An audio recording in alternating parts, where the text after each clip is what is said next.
What is up, everybody? Nick Fiore here. This is the Fiorious Nation YouTube channel right here on YouTube.com. This is your Monday Night Raw review for tonight, December, Monday night, the 28th of 2020. This is the final Raw of 2020.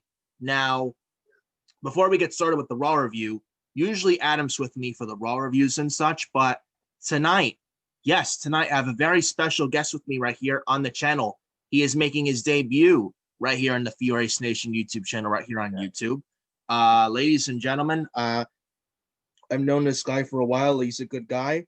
Has a good mind for the business. He's, he's passionate about wrestling, and I consider him a good guy myself. And without further ado, making his debut right here in the Fiorious Nation YouTube channel, Darwish. How are you doing, bro? I'm good. How you doing? Good. I'm good. It's good. Hope you guys can hear Darwish all right, but he says he's doing good. Now, tonight with Monday Night Raw. Monday Night Raw, man. Barely a good show tonight, man. Not a good show in my opinion, man. Holy shit. Three or four positives from a 16-segment show is not a good show. Yeah, only like what, 3-4 positives on the show. Yeah, even SmackDown last Friday had a good show. You'd think, and Brody Lee unfortunately passed away this past Saturday. So well, because SmackDown has now the best one in the business, so you expect a good show out of them no matter what. Like not exactly, not a great show, but exactly. It's like, yeah, it's like what it's like, and it's the final Raw of 2020 too. You'd figure they'd have a fire lit under their ass after what we've seen. What happened, unfortunately, with Brody Lee on Saturday and what we saw on SmackDown last Friday. It's like, look what SmackDown did last week. Copy that same formula. Do it on tonight and you have a decent show. Did we get that? Of course not. Of course not. What the fuck did we get tonight outside of a few things? The Miz. What happened with the Miz? I'm gonna don't even get me started. We're gonna go over that, man. I'm telling you, the men's 2020 Money in the Bank is a complete utter waste, man. And if you defend this, you're an idiot, man. The Miz, the Miz. Oh, but Morrison cashed it in for him, man. Doesn't matter. The briefcase was cashed in. It counts. The Miz was climbing the ladder. So he wasn't. So, yeah, he's a fresh guy in the match, by the way, and he takes no damage. Well, he's climbing the ladder like he's a 90-year-old man. Oh, but he's I saw a tweet today saying that the Miz should win the championship and fight Morrison at WrestleMania. Are you fucking mad? Oh God. And Morrison, man, please get him away from the Miz, man. They are doing him no favors whatsoever by having him paired with the fucking Miz, man. Oh my God. He's buried. Oh, and by the way, he's worth so much more than the Miz. People are saying that Keith Lee is not buried because he's getting a title shot. You're an idiot. Sure, Keith Lee's not buried. Sure. This guy was buried when Vince called him. I mean, he was dressed in a singlet, changed theme music more than 10 times. And then not long ago on Raw, he was pinned in a handicap match 2-on-1 at the same time by Miz and Morrison. Yet there was some idiot a few weeks ago on Twitter arguing with me. Oh, but how is Keith Lee buried? He was pinned by two guys at the same time. What's worse, pinned by one guy or pinned by two guys, man? Don't even try. Here's a clue. Don't argue. You ain't gonna win. Stop trying. Keith Lee is buried. He had this great theme song sung by him and produced by CFOs. And then when he goes to the main roster, they go to WWE to okay, let's create a wrestler, generic theme number 2. That's what they did. And they put him in a singlet. And why? Vince McMahon. Done. Bruce. Keith Lee is fat, damn it. I can't see Keith Lee's pure belly. He's fat. Done. Bruce. What shall we do? Vince, I have an idea. Let's put Keith Lee in a big ass fucking singlet, man. Well, me, Bruce. First, Vince, I love you, and yes, Vince, we should put Keith Lee in a singlet, man. I don't like Keith Lee either. He's fat, man. So I think a singlet's a great idea for Mr. Keith Lee, Vince. Oh, done, Fire. Bruce. That's an excellent idea. At 4:59 p.m., I want you both to tickle my left and right testicles. Good job, Don and Bruce. Excellent job. That's how it is. That's actually how it is. And Keith Lee beat Sheamus tonight. We're going to go over that shortly, but Keith Lee beat Sheamus tonight to open up Raw. Yeah. Keith Lee is not beating Drew McIntyre next week. I'm telling you right now. What happened, I tweeted it out, and I think Sheamus will destroy Keith Lee in the middle of the match. Or even the match might not even start. Sheamus will just attack Keith Lee. He will be furious. Then Sheamus, Drew McIntyre will be the match. So clearly Keith Lee is just a bridge to Sheamus versus Drew, right? Yeah, he's just another thing in the story for Sheamus and by McIntyre. the way, Drew Sheamus, it's something I'm excited for, but after Sheamus, who is there for Drew? Because there's no fucking star on the fucking show. No, it's like, and please, I hope to God it's not fucking Tyson Fury. Please no. Oh Can you my God, imagine if they do Drew McIntyre and Tyson Fury at WrestleMania 37. Imagine this. Knowing WWE, Tyson Fury shows up at the Royal Rumble, and Tyson Fury and Bill are the final two in the Royal Rumble match. Imagine that. Who? You mean Braun Strowman and Tyson Fury? You know Braun Strowman. Because by the way, Braun Strowman, I'm not sure if you guys knew this. I have some breaking information. I'm telling you, the new year, there's going to be a big exam, man. There's a big bonus question on the exam, so get your notepads, pens, and pencils out. This is an important, groundbreaking piece of information, guys. Braun Strowman. Yes, Braun Strowman. Get this. He runs fast. And I mean, he runs really, really fast. I know, man. I was shocked. I was completely blown right out of my mind. I was mind fucked when I found out this piece of information, man. Braun Strowman. Yes, he runs fast. He runs fast. He runs so fast that he got injured.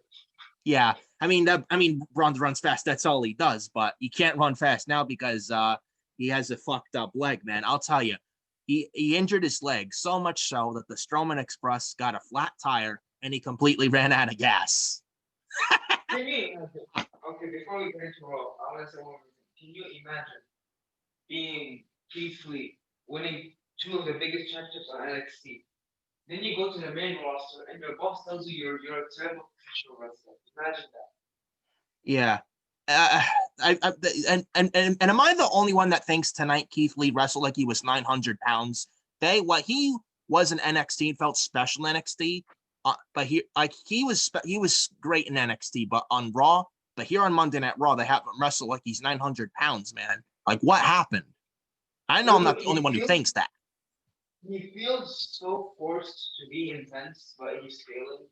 I mean, like, just watch his match with Sheamus tonight and look at Keith Lee's matches from NXT. It's like night and day. I swear to God, man, he feels so different that I don't know, man. Like, he's just buried, and he will never feel the same. Poor Keith Lee, man. You call him up to Monday Night Raw for this. I fell in love with Zion NXT, but look, and by the way, it's not a CFO's issue, the theme music, well. No, and yet there's idiots on social media saying, oh, but it's a CFO's thing, man. CFO's lawsuit against WWE, man. Look at Shayna Baszler. She came out to CFO's music tonight. Matt Riddle. You know? Yes, Matt Riddle. Yes. And yeah, no, I'm not calling him Matt. I'm not calling him Riddle, by the way. Yeah, another guy that's ruined on this show. They turned him into a big geek on this show, man. Okay, so let's get into what happened tonight. So the show but we're going to talk about Matt Riddle on the show shortly, though. But anyways, yeah, we might as well get started with the Raw review here. So first, before we get before we get started with the Raw review, please follow me on Twitter at FioryNick579. Follow me on Instagram at NicholasFiore2014. And follow me on Facebook at Nicholas_Fiore31. And hit that like button on this video. Hit the subscribe button as well. And hit that bell for all notifications. So that way you guys know and are notified whenever I upload videos from the channel right onto YouTube. So at Darwish AFIF3. That's my Twitter. Yeah. Hopefully you guys can hear Darwish all right, but links in the description after the video's done processing as well. And yeah. All right. So let's get started with the Monday Night Raw review with tonight, the final Raw of 2020 as we go on into the new year of 2021. So the show starts off with a little at the beginning they show apparently Brody Lee, John Huber, Luke Harper. He passed away unfortunately at age 41 this past Saturday on December 26th on Boxing Day, unfortunately. Still feel like he went way too soon. They at the beginning of the show they had like a few seconds of like a picture shown of Luke Harper saying that from 1979 to 2020, a picture of Luke Harper, and loving memory of John Huber, in parentheses, Luke Harper. So they showed that. So that was nice. I still feel like they should have done the 10 belt salute. They're going to do that on Dynamite Wednesday for sure. But like, look, why would they do a 10 belt salute to a man that they got mad at for his accent? I mean, they will not do that to someone like that. And he was in AEW too. Yeah, in AEW, that Tony Khan, by the way, postponed the New Year's show till next week to build a whole show around Brody Lee, with every match on that show being a member of the Dark Order here. And that was that Tony Khan is much more mature than this. Obviously, you can't say no to that. Yeah, we got yes. So yes, guys, it was announced earlier actually today on Twitter by Tony Khan himself. Supposed to be Omega and Phoenix this Wednesday Dynamite on New Year's Smash. It's going to be pushed the first 2 weeks of the very beginning of January 2021. So that should be great. I'm looking forward to those. Another thing is, I know Tony Khan also has ownership in a football club, and this guy, when he's not working for AEW, he works for the football team, and this guy went out of his way to take to make AEW Wednesday night a show around Brody Lee while he was not even working. Like, he was in the football team, and then he made AEW. He wrote the whole show in 1 minute, and Bruce can't even deliver it like before the show goes on the air. I bet you tonight. I even read from Tom Collahue earlier today on Twitter that it was like around like what 6:30ish earlier tonight that the script for Raw was in like just not in a good state, and it's like I guarantee you Vince showed up late, and he showed up late. He tore up the whole script, and Vince wrote the entire show tonight all by himself. The point I was trying to make is that Tony Khan has other duties outside AEW, and he still manages to write the show one day before time. Exactly. That's the point I was trying to make.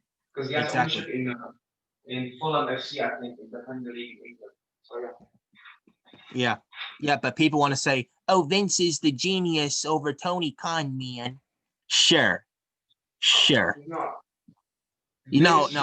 Vince may have been that genius years ago, but now he's no longer genius, and he needs to retire. I read an article. I wasn't sure who said that. I heard someone that was in WWE, that is in AEW now. I don't know who said that Tony Khan is not a bully like Vince. What does that say? Yeah, I think I read that the other day on Ringside News as well, but I'm not shocked, man. I'm really not. I mean, like, look at Vince. Like, the guy's a zombie. He's a zombie. I even heard stories he doesn't sleep. Unreal. Well, I don't sleep because I didn't even sleep because Raw in my world I live is 5 a.m. in the morning. Yeah, but anyways, but yeah, it's like Tom Collahue earlier today on Twitter said that the Raw script was still being written at like 6:30. I'm like, I'm not surprised. This is Monday Night Raw. This is Vince McMahon, Kevin Dunn, and Bruce Pritchard. This is that. Like, they don't know what they want to do. If you're a normal human being and you have a job, won't you be ready like one day before you go to work? Yeah, like, yeah, exactly. You make an excellent point there, Darwish. It's like, exactly, like, why not show up the day earlier, write what you're going to do for the upcoming show, know what you want to do, and just stick with it. Or else you're just going to make a big freaking mess on Monday night, which apparently showed tonight. So, anyways, but yeah, they opened the show with Luke Harper, loving memory of Luke Harper and all. So that was nice, though. They wish they would have done a 10 belt salute, but again, what the hell do I know? Yeah. So the show starts off with Drew McIntyre coming out. He makes his entrance. He has his introduction. Also, tributes to Rookie Lee, by the way. Yes. So yeah, it was the beginning of the segment. Drew is making his way to the ring. He cuts a promo. He says, "It's Monday. You know what that means? Yeah, it's Monday Night Raw." Yeah. So Drew Says Drew McIntyre. McIntyre. Trying to do a good Drew McIntyre impersonation, but that was nice though. So Drew McIntyre cuts a promo about how he would still be the WWE champion no matter what. And then Sheamus interrupts him. And then Keith Lee interrupts. And then Drew McIntyre. So I didn't know Drew McIntyre had the power to make matches, but yeah. So yeah, like Drew McIntyre's cutting this promo and all this other stuff. He's saying, you know, that talking about Legends Night and Hulk Hogan next week, etc., etc. Then he says Sheamus's name, and then Sheamus's music hits, and he's like, Sheamus's name is said, and here he comes. And then Sheamus music hits. He comes out. He says they're finally going to face each other for the WWE Championship. Then Keith Lee comes out. He interrupts, and then he says McIntyre told him that he could trust Sheamus, but clearly he can't. Now McIntyre's word means just as much to Lee as Sheamus does. Then Keith Lee and Sheamus start to bicker and argue. Then McIntyre is trying to play peacemaker again, like last week. And then he says they should just start their match right now. And McIntyre asks the referee. Then Sheamus bro kicks Keith Lee. Then we go to the commercial break. So, like you said, Darwish, when did McIntyre start to book matches now? Oh, but he's the WWE champion, man. Doesn't matter. So what? Yeah. Why couldn't Adam Pearce come out? At least he's been an authority figure as of late. Why couldn't he come? It's these small things that piss me off. You know, like William Regal and NXT. Can't you just give Adam Pearce the title of GM because he's been running the show for like months now?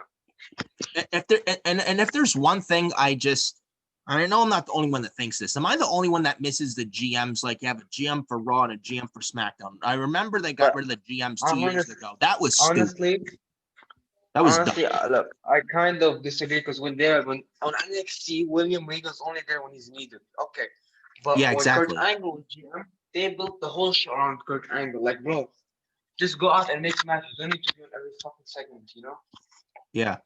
And then it's like, even with Paige, it wasn't as bad as Kurt, but William Regal's a perfect example. He wasn't on the show every week. And then Daniel Bryan. He's only there when it's important. Also, even Daniel Bryan on SmackDown was a good GM. Yeah. You got Daniel Bryan, you got Paige, they were good GMs. William Regal, I say, is a good one. It's like they're not booked on the show every week. They're only booked when it's important. Yeah. Adam Pearce is playing that role too, by the way, but Raw sucks anyway. But again, why couldn't he come out and book the match? It would have been much better. It would have been more logical. But hell, what the fuck do I know? Why do we make sense, but the people at Raw Creative don't? Yeah. So yeah, and then Keith Lee and Sheamus had a decent match. So we're going to talk about this match right now. So McIntyre's at commentary actually for this match. So Keith Lee and Sheamus go 1-on-1. The winner of this match wrestles Drew McIntyre next week on Raw Legends Night and on the first Raw of 2021 for the WWE Championship. So I'm watching this. And again, like I said earlier, am I the only one that thinks Keith Lee wrestled like 900 pounds, man? This is not the Keith Lee from NXT. Am I the one feeling like Drew McIntyre is being a bit too goofy and not serious? Yeah, kind of. Yeah. But I mean, I don't know. Sheamus and McIntyre, I mean, it could be good. I'm looking forward to it, but it's just, I don't know. I don't trust this company and this show to book it right. Well, I mean, Sheamus and Drew, they can tell a good story about their friendship. They will probably forget their being friends because Bruce Prichard is a fucking idiot. So. Yeah. And they got Keith Lee and Drew McIntyre next week. I don't expect Keith Lee to win at all. It's gonna be McIntyre hits the Claymore, Keith Lee, and I can see McIntyre and Sheamus at the Royal Rumble. To be totally honest, I think what's gonna happen is the match won't be long. It'll probably go like 5 minutes, and then Sheamus will come out with a steel chair. Maybe just go after Keith Lee. Sheamus will injure Keith Lee. Keith Lee will be out of the stretcher, and then Sheamus will have a stare down with Drew, and then That will be your championship match for Royal Rumble. Hopefully it's good. I expect it to be good because I think both of them can have good chemistry together in a match. Yeah, and Sheamus and Drew are real life best friends too, so I expect it to be a good match if it happens at the Royal Rumble. Now, you said before that Keith Lee could be in this match. Sheamus, I think it's inevitable he's going to turn on McIntyre because you know that's coming. Keith Lee even mentioned it. Yeah, he even said, it's like, you two are best friends, but Drew, you can't trust Sheamus and all. So, yeah, Sheamus turning on Drew, it's inevitable. So it is coming, folks. It's coming. Also, before we move on to the next thing, I'm watching this at the beginning of the show, and I'm asking myself, why was this not placed in the main event? Oh, I know. Tonight they had a Monday Night Football game with the Buffalo Bills and the New England Patriots. What's that word? Desperation? Yeah. They're desperate next week for Raw Legends Night. Now they're desperate at the beginning of the show by putting Keith Lee versus Sheamus at the beginning of the show instead of waiting till the end of the night and doing so. But no, they do that in the early part of this show just for desperation so people don't turn over to Monday Night Football. That's all it was. I don't know what you think on that. That's what I was thinking. I agree. Yeah. And USA asked WWE to be more yeah, USA Network asked for out of the box ideas. I don't know if this is a USA Network idea, but if it is, they're just as bad. I heard a fucking idiot say on Twitter that USA Network is that bro, what's the fuck to get higher viewers? Are you fucking stupid? What? Oh my god. People are idiots. Open your eyes. Open your eyes. It's creative. Oh, it's a fake show. You don't book this show. I want to see you book this show, and the show would still suck, man. Sure. Sure. Yeah, it would suck, all right. So much so people would fucking praise it. I hate the community. I hate the community, man. I hate it. Unreal. Yeah. So after this match, we get Keith Lee getting in Drew's face. They finally face off for the WWE Championship and all. I don't know about this match. I just feel like Keith Lee's been ruined. He doesn't feel special anymore like he once was in NXT. This guy was simultaneously the NXT and North American champion at the same time. But here on Monday Night Raw, no. We got to put him in a singlet and we got to change his music because Triple H does a job better than us, says Vince Dunn and Bruce. It's like, what are you paying these NXT talent for? There's barely any NXT talent that succeeded on Raw or SmackDown. Kevin Owens, success. Alexa Bliss, Sasha Banks, and Charlotte and Becky and Bayley. Who else succeeded? No one. The Shield. The Shield. Definitely the Shield comes to mind. Look what they did with Finn Balor. He was good at first, but then he got hurt. Then they didn't know what to do with him. Ever since he got hurt, that was done for him. And now look at Finn Balor back in NXT. Look at him, but now in NXT. I feel like he's better than he was in the main roster. This guy is now getting injured because of working hard in a match against someone just as good as him, who's Kyle O'Reilly. But I'm just not on NXT. It's a Raw review. I'm just saying, Finn Balor looks much better on NXT. Yeah, but I mean, NXT is using him a lot better than the main roster ever did, in my opinion. Look what they did with them on the main roster. They didn't know what to do with him. They had him come out as. I think if he didn't get injured, who knows? Maybe they would have booked him correctly. I don't know. But anyway. But anyway, speaking of Balor, he's wrestling Kyle O'Reilly at New Year's Eve for the NXT title. Should be a good match, and I'm definitely looking forward to it, and definitely going to watch that for New Year's Eve. So that's that. Oh my God. I'm so scared when Kyle O'Reilly hits the main roster. He's so fucking good. Yeah, Kyle O'Reilly, man. I mean, him as a singles solo run, he's come a really long way, and he's not bad at all in the ring, man. Seriously underrated, man. Probably one of the most underrated workers they have now in NXT. I expect big things for him in 2021 outside of Dexter Lumis. So, anyways, so moving on here, we got The Miz with John Morrison versus Gran Metalik with Lince Dorado.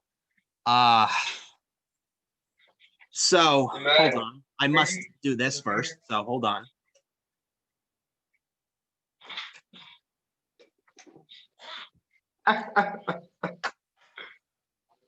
So The Miz defeated Otis at Hell in a Cell 2020 to win a second Money in the Bank briefcase, correct?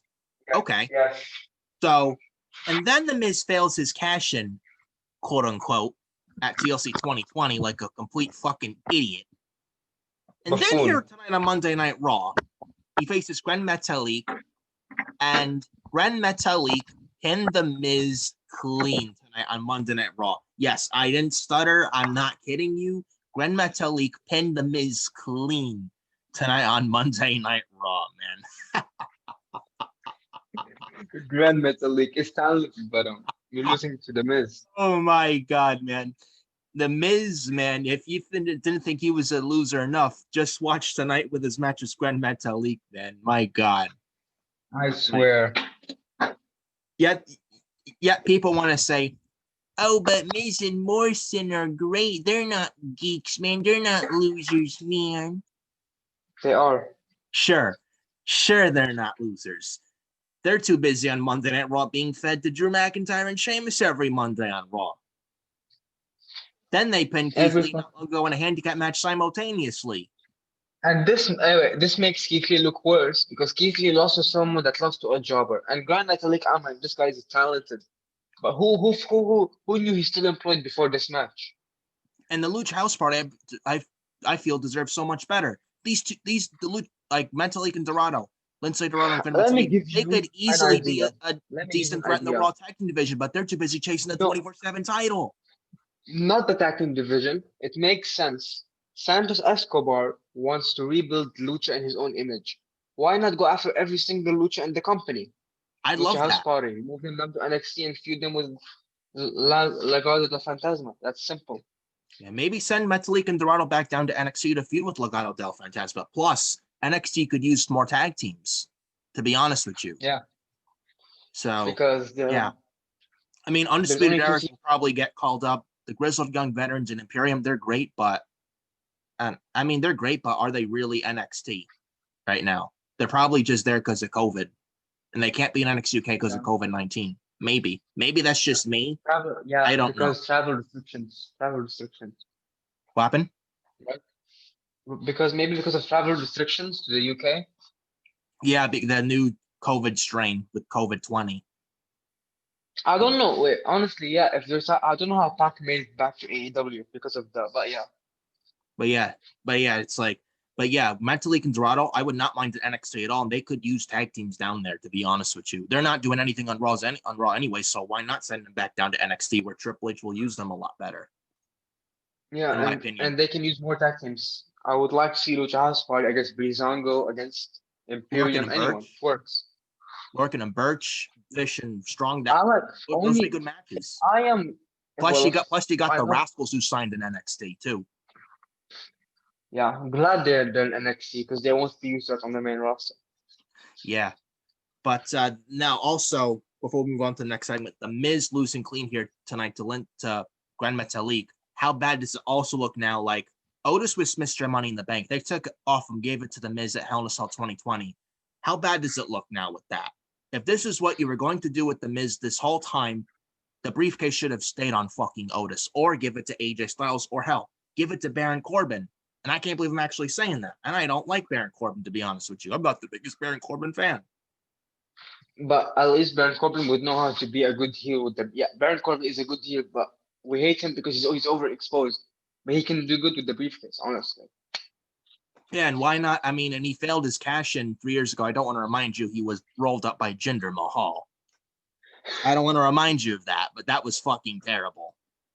My God. Honestly, if I was looking, I would have just gave it. I don't think Aleister Black would fit with the briefcase because of his character, but I would have given it to AJ. No one in that match, no one was a better option than AJ Styles, honestly.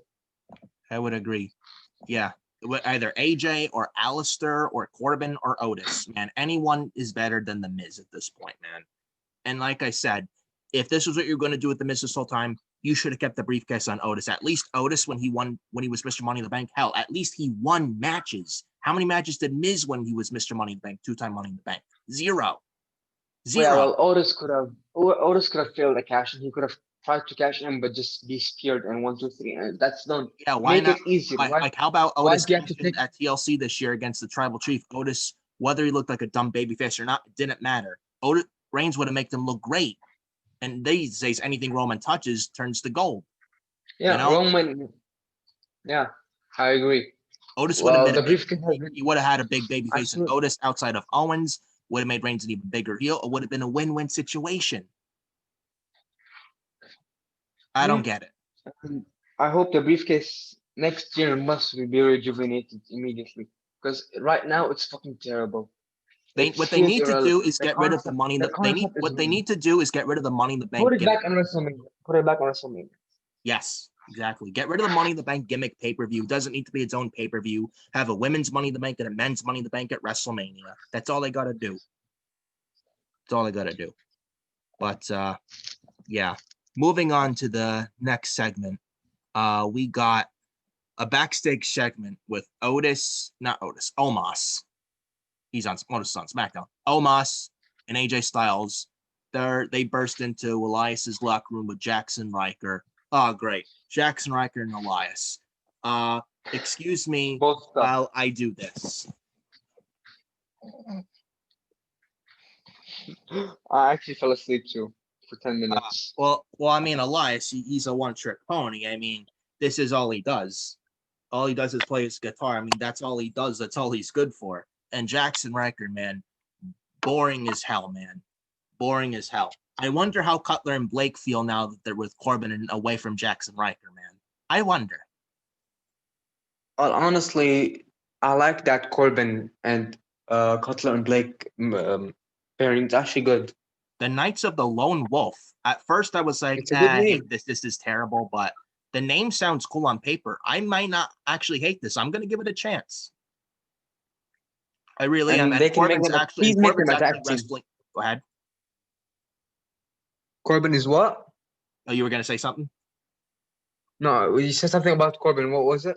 Yeah, Baron Corbin. He's actually wrestling. It's this Friday on SmackDown on Fox, the first SmackDown of 2021. He's actually wrestling against Big E this Friday for the IC title. They announced that during the show tonight. Not only that, you got Rollins return and you got Roman Reigns and Kevin Owens stuff. So, by the way, it looks like Rollins is returning as a heel again, even though it won't make sense. Yeah, I mean, after Rue was born, Becky Lynch's new kid Rue was born this month. I don't know. It's like, I mean, maybe you bring Seth back as a heel, but just for a little bit and then turn him back face. But I don't know. Anything could happen. Maybe. I mean, I expect Seth to announce his entry in the Rumble because Bryan did. So that's my thought on that. But the Knights of the Lone Wolf. Yeah, the night. Go ahead. Maybe he just comes back not heel, not face. Just he will say, "I'm gonna enter the Rumble and leave." I don't know, man, because it won't make sense. Because he was being shown in pictures everywhere outside the WWE with the baby and stuff. Yeah. That's a baby face. Yeah. Do you think? Yeah, it's like, how do you boo him at this point? And do you think he comes back as a face? And do you think he brings back the theme song "Burn It Down"? Yeah, because the Messiah theme won't fit a baby face at all. It won't. They'll have to change his music again, but I don't know. But anyways, yeah, that's this Friday on SmackDown with Corbin and Big E. And again, Knights of the Lone Wolf thing. On paper, it sounds cool. So I may not hate this. I'm going to give it a shot. And what if Baron Corbin is like a mouthpiece and leads Cutler, he's a manager and he leads Cutler and Blake the championship gold for the SmackDown tag titles. Cutler and Blake are very good in the ring, man. They are. I would like that. You know, like, remember when Paul Ellering led the Authors of Pain and LOD to tag team title gold? What if Corbin did that for Cutler and Blake? It could be like that if they book it correctly, but this company can't get anything right these days, so who knows? But we'll see where that goes. As long as they play their cards right, this can work, man. If it booked right, it could work. So I'm gonna give this a shot, but let's see what happens, man. But yeah. Jackson Riker, man, one tweet buried this guy to death. Yeah, Johnny Cash. It was JD tweeted it earlier tonight. I remember seeing it earlier today. It's can pull this up. He said AJ Styles said something about Johnny Cash. It was let me see. Oh yes, dude, you're not Johnny Cash. You're more like Johnny Trash. AJ Styles said to Elias. That was a damn good line, I swear. Oh man, that one line, man, like you just said, Darwish. That one line from AJ to Elias, buried. Even AJ knows Elias is garbage. I mean, Jax Riker looks like a fucking geek next to him. He's just there. Even in the Forgotten Sons, Riker didn't do anything. He's boring in the ring. He sucks in the ring. And when he was with Cutler and Blake of the Forgotten Sons, he was just there, just a generic muscle guy. Just stood there like a big fucking beanstalk palm tree or whatever. Just stood there like a fucking idiot. Stood there like a big dumb oaf. And now he's a lackey. Yeah. And it's like you want to make Elias that much more unbearable, but that's what you do. You put him with Jackson Riker, man. Unreal. Yeah, but they had a good match in the next time. And the AJ Elias match was a very decent match, by the way. Yeah, we're gonna go over that though in a little bit.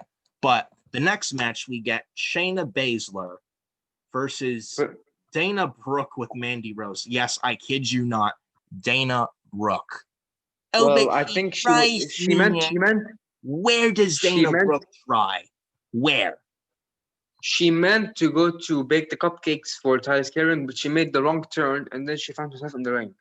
Yeah, she was in Titus Catering. She's making these good cupcakes, man. Listen to this. This is Dana Brooke's cupcake recipe. It's chocolate cupcakes, but I know she usually makes chocolate cupcakes with vanilla filling. But this time tonight, she made chocolate cupcakes with good old sweet peach filling this time for tonight for the final Raw of 2020. And then she had to step away for a little bit. Go ahead. You're making me hungry, man. Dana Brooke is a damn good chef. I mean, Titus, she can't afford to lose her. She's the only one that knows the fucking recipes, man. Tonight she was trying to make chocolate cupcakes with peach filling, and then she had to step away for a bit with a match with Shayna Baszler tonight. And she's like, Humberto, I know you love Taco Tuesday, bro, but please watch the cupcakes. Make sure they don't burn, man. I got to go up there and wrestle Shayna Baszler tonight. Humberto, please don't burn the cupcakes. I know you're pissed still that it's not Taco Tuesday, but please don't burn the fucking cupcakes, please, Humberto, you fucking geek. And Dolph Ziggler was there too with her. Yeah, and Tucker, man, he's a expertise. He is the expertise chef at cooking pulled pork for Titus O'Neil too. He's a world famous. He's a world famous professional at making the best barbecued pulled pork, man, in Titus Catering. No one is a better chef than Apollo Crews. Nope. Titus O'Neil's world famous fried chicken. He always counts on Apollo Crews. He always counts on him not to burn the fried chicken. I mean, look at who they got on there. I mean, look at Mandy Rose. She's talented in the ring, but making fried chicken, oh no, every time she's trying to cook fried chicken, burns it. Titus O'Neil. Mandy, please don't burn the fried chicken. All right, Mandy, you know what? You're getting taken off this fried chicken section. I'm giving the duties to Apollo Crews, dude. You know? So true. You know? Titus Catering, man. It's a good place to be in if you're a loser on television. Yeah. Nikki Cross, man, she makes excellent biscuits. You know, I'm not sure if you knew that. Nice and buttery, man. Nice and flaky, man. If you want a good biscuit, ask Nikki Cross. She'll make you a good old nice, warm, fluffy biscuit. Thanks to Titus O'Neil, man. They'll hook you right up, man. They'll hook you right up. Anyways, man, we're getting too carried away with food, man. But I think we're both kind of hungry now at this point. I mean, I could go for a good old chicken sandwich, but I don't know. I mean, we could talk about this all night long, but we got a Raw review to go over. So, yeah. So, Shayna Baszler and Dana Brooke, man. There was one spot in this match. Dana Brooke imagine Shayna Baszler beating 6 women. Imagine beating 6 women in an Elimination Chamber match, and then you're in the ring with Dana Brooke. And she gets body slammed by Dana Brooke in the ring. A bimbo and Dana Brooke. Oh, but she tries, man. She's getting better inside the ring, man. Sure. The 5 years she's been with this company, Dana Brooke, I've seen zero improvement in her. She's been a protege to Emma and Charlotte for her whole career. How is she improving? Yeah. And without Emma, Dana Brooke is nothing. That pairing just worked. It felt like a glove. There's a reason they paired them. It made all the sense in the world. Then they take her away from her. Emma gets hurt. Then she's paired with Charlotte. That was terrible. And Dana Brooke, man, the 5 years she's been with the company, no improvement in the ring whatsoever. In the last 5 years, she's been with the WWE. And this first SmackDown of 2020, she botched the Swanton Bomb on Sasha Banks. Remember that? Almost killed Sasha and almost forced her to retire off that botched Swanton. I remember that. That was terrible. That was terrible. Sasha, who can make anyone in the ring look good. If Sasha couldn't make Dana Brooke look good, you're terrible. If Sasha can't make you good, you're terrible.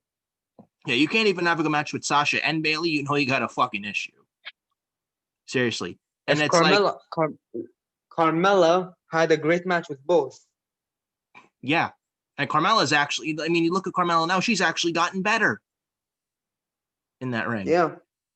Dana Brooke, Carmella, at least she tries. Even Raquel Gonzalez from NXT, look what she's doing now in NXT. She actually tries. She's gotten a lot better. And now Raquel is about to beat Rhea Ripley at New Year's Evil. Yeah, that should be good. And Raquel's come a long way. And at least she cares and she's actually trying. Dana Brooke, she don't try. Yet you'll get geeks on here. Oh, but she tries, man. Why are you too harsh and negative on Dana Brooke, man? Give her a chance, man. She's terrible. Sure. Yeah, she's absolutely fucking awful. Absolutely miserable to watch inside that ring. Absolutely fucking miserable to watch with Dana Brooke inside that ring. And then there was a few times in this match I thought Dana was gonna beat Shayna with a count out, then roll her up, and I was like, I swear to God, I'd be lying if I told you I did not almost have a heart attack 3 times. If that happened, Shayna's done. Yeah, it's like if Dana would have pinned her clean with a rope or trying to counter a curve with a clutch with a pin attempt, if that would happen to Shayna tonight, she would have been dead. Thank God that didn't happen. So Dana tries to go for a swanton. She rolls through. Shayna rolls out of the way. She goes for a curve with a clutch. Dana taps out. Goodbye. Then after this match, then Mandy gets choked in the curve with a clutch after the match. Then Shayna walks out. Who cares? Who cares? Shayna deserves so much better than this. Shayna should have already had a championship reign by now. That woman's championship reign, not tag team. Yeah. And can we please get Shayna Baszler away from Nia Jax at this point? My God. Like, Nia is terrible, man. She is garbage. Garbage. And it's Nia Jax has a new resolution of winning the Royal Rumble.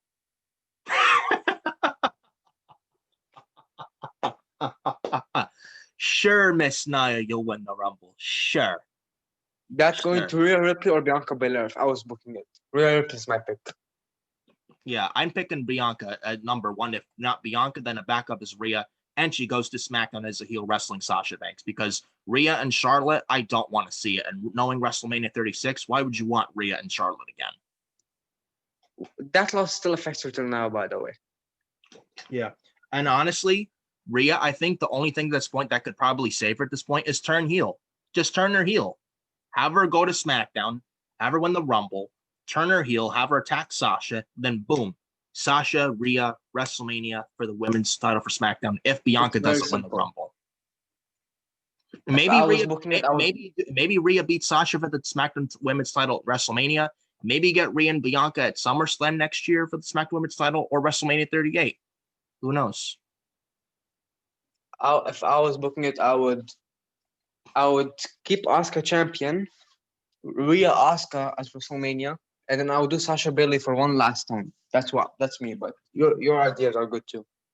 Yeah. But speaking of Asuka and Charlotte at WrestleMania, you know that's inevitable, man. It's coming. I know I'm not the only one who thinks that. It's fucking coming, man. And I'm fearing Charlotte Flair winning another Royal Rumble. Oh, please, God, no. Please don't fucking repeat. My God. And Shayna was supposed to win earlier this year, man, but Charlotte politicked her way to change the fucking result. I hope it's not the fucking case. The same thing next month. But knowing Charlotte, I would not be shocked. But I hope it's not the fucking case. Yeah. So then we get to the next segment, Alexa's Playground. Alexa Bliss. She says she hasn't seen The Fiend since he got set on fire at TLC by Randy Orton. Maybe The Fiend will come back on Legends Night to meet his idol Hulk Hogan. Or maybe The Fiend will come back during her Playground while Randy Orton is here. Who knows? Then Alexa tries to introduce Orton, but he never comes to the ring. Then Orton appears on the Tron, and then Orton's in the Firefly Funhouse. He kicks Huskus the pig. He rips apart Ramblin' Rabbit. Orton then says Bliss thinks The Fiend is coming back, but he isn't. And then Orton tosses Mercy the Buzzard at the Witch, and then rips Ramblin' Rabbit's head off, like I just said. Then Alexa challenges Orton later in the night to stand in the ring with her later on tonight, and Randy Orton accepts. Your thoughts on this? I legit thought that at the end of the show, Randy Orton was going to RKO Alexa Bliss, but that didn't happen. And I was like, and I'm watching, it's like, what? Alexa versus Orton one-on-one? That's an intergender match. What? I don't think we've seen that in a while. But the way he ripped the buzzards, I laughed at that, honestly. Then he kicked Huskus the pig, man. It was a meme on Twitter. That was a meme. Yeah. And then Ramblin' Rabbit, man. How many times has he been killed, man?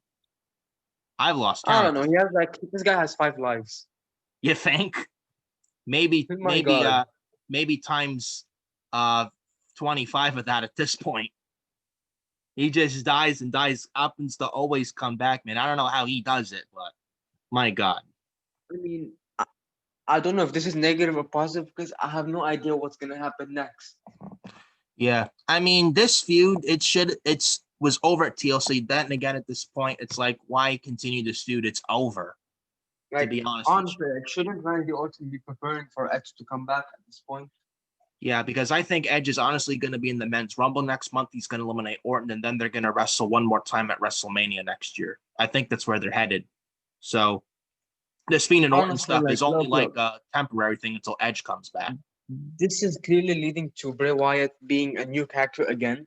If this guy is going to be a new character again, keep him off TV till after WrestleMania because he was burned alive. You don't just be burned alive and then come back in like 2 weeks. You know, that's not realistic. Yeah, that would completely go against kayfabe. It would completely break fucking kayfabe. It would it would be absolutely just stupid to a T, man. It would. And the Fiend is dead, man. He is dead. Even if he comes back as a new Fiend, it's not going to feel like it was at SummerSlam 2019. Like just look at Hell in a Cell 2019 with the DQ cell finish with Rollins. That was strike 1. Strike 2 was Super Showdown 2020 with Oldberg. Don't remind me of that. Oh, I can't lose to the Fiend or my image is forever tarnished for all the little youngsters that think that I'm a superhero, says Bill Goldberg. Yeah, fuck Bill Goldberg. Yeah, he knows. Yeah, the same guy that sold the Mandible Claw not once but twice. What will you do if Bill Goldberg wins the Royal Rumble? I'd have a gun right here and I'd shoot myself right in the fucking brains, man. Seriously, who on this earth would want to see that? Who? No one. Who even out there thinks it's a bright idea? Like if I was in charge and if someone in the back came up with that idea, I terminate them almost immediately within the blink of a fucking eye. Seriously. Nobody wants to see Goldberg win the Royal Rumble. That is a terrible idea. That is the worst thing that they can do. Bryan needs to win the Rumble next month, point blank, period. Bill Goldberg should just please retire. Stay home with your child. Don't come back, please. Thank you. And he unfortunately has 4 more matches left on his contract. Just either stay home or just wrestle Randy Orton for all I give a shit. Just don't win the Royal Rumble. Don't be anywhere near the tribal chief. Yeah, and he should honestly, if Goldberg has to be at WrestleMania, just put him with Lars Sullivan, man. That's it. That's a good match for Goldberg. Yeah, exactly. Exactly. But moving on here, then we go backstage with a segment with Charlotte Flair. She's interviewed. She says Nia Jax injured her the last time they were face to face with each other this past June. They showed a little video clip of Nia taking out Charlotte backstage this past June at the Performance Center, and then Charlotte said she was out for half of the year, and then she said when she returned and beat Jax for the tag team titles, she said she returned and she beat Nia Jax for the tag team titles. Then Asuka walks in and says Nia Jax is not ready for Asuka. They have Asuka come out with this kazoo or whatever, with this headband thing of the new year of 2021. This is your Raw Women's Champion, folks, man. Look, by the way, have you noticed that since Charlotte came back, she's looked stronger than the Raw Women's Champion? Yep, I noticed that she looked right at the Raw Women's title. So yeah, Charlotte and Asuka, Raw Women's title, WrestleMania 37. It's coming. It's coming. Charlotte will feast on Asuka at WrestleMania 37, and then Asuka can be forever buried. It's coming. It's coming. The loss at WrestleMania 34 to Charlotte was strike one. The loss to Charlotte before Mania 35 was strike two. Strike three is going to be Mania 37. It's inevitable. Oh my. All these title reigns are nowhere near her father's reigns. That's all I'm going to say. She's nowhere near the greatest of all time. No, it's like, and then it's like they so want Charlotte to break her own father's record so fucking badly, Darwish. And it's like, just because you have more title reigns doesn't make you the best and doesn't make you better. And no, Charlotte's not better than Ric Flair. She will never be better than Ric Flair. Just because she's not about just because she's going to break Ric Flair's record doesn't make her better than Ric Flair at all. It's not about how many reigns you have. It's about what you do in these reigns. And all of her reigns have been against either Sasha Banks or Bayley or Asuka. Who else has she faced? Yeah, exactly. And name me one reign of Charlotte's that has been memorable. Name me one. Yeah, the one in 2016. Yeah. And then they did Charlotte and Sasha in 2016 with the Raw Women's title. By the way, I don't know if you heard this. Charlotte Flair said that she is a true Grand Slam champion because she was also the Divas champion. Who cares? That title doesn't mean anything. It's completely irrelevant. It's that irrelevant. In my eyes, the Divas title doesn't count. Doesn't count because the only good Divas champion was AJ Lee, no one else. Yeah. Oh, but there was Paige, man. They didn't do anything with that either. They just did that for shock value. Yeah, I mean, the Raw after Mania 30, that was a great moment, but it did nothing for Paige, to be honest. But yeah, that's just my opinion on that. But yeah, Charlotte, Asuka, we all know what's coming, man. It doesn't take a rocket scientist to figure this out. Charlotte is going to beat Asuka for a third time, and Asuka will be buried by Charlotte at Mania 37. Charlotte will feast on Asuka for a third time at Mania 37. We all know what's coming, man. Asuka is doing nothing but keeping that belt warm for Charlotte at Mania 37. And man, has Asuka's Raw Women's title reign been fucking piss poor, man. And it's not even her fault. It's not her fault. She has no opponents, man. No opponents. None. And who do they have in that Raw Women's division that's even worthy of her? Who? Mandy Rose? She's stuck with Dana Brooke. Shayna Baszler, get away from Nia Jax. Who else do they have? Alexa Bliss, she's a valet at this point. Nikki Cross, she's on main event. Lacey Evans is garbage. Peyton Royce, she's decent, but she's stuck with Lacey Evans. There's no one on that Raw Women's division that's even worthy of facing Asuka. No one. Dana Brooke, she's terrible. Nia Jax is terrible. I had someone on Twitter telling me, who are you to judge Dana Brooke? She's fucking terrible. She's terrible. Yet there's geeks on here. Oh, Dana Brooke is improving inside that ring. What are you talking about? She doesn't try. She does that running handspring attack. That's all I've ever seen Dana Brooke do. That's all she does. That's all she does. No comment. I don't believe you people. I really don't. So then next we Next. got AJ Styles with Omos versus Elias with Jackson Riker.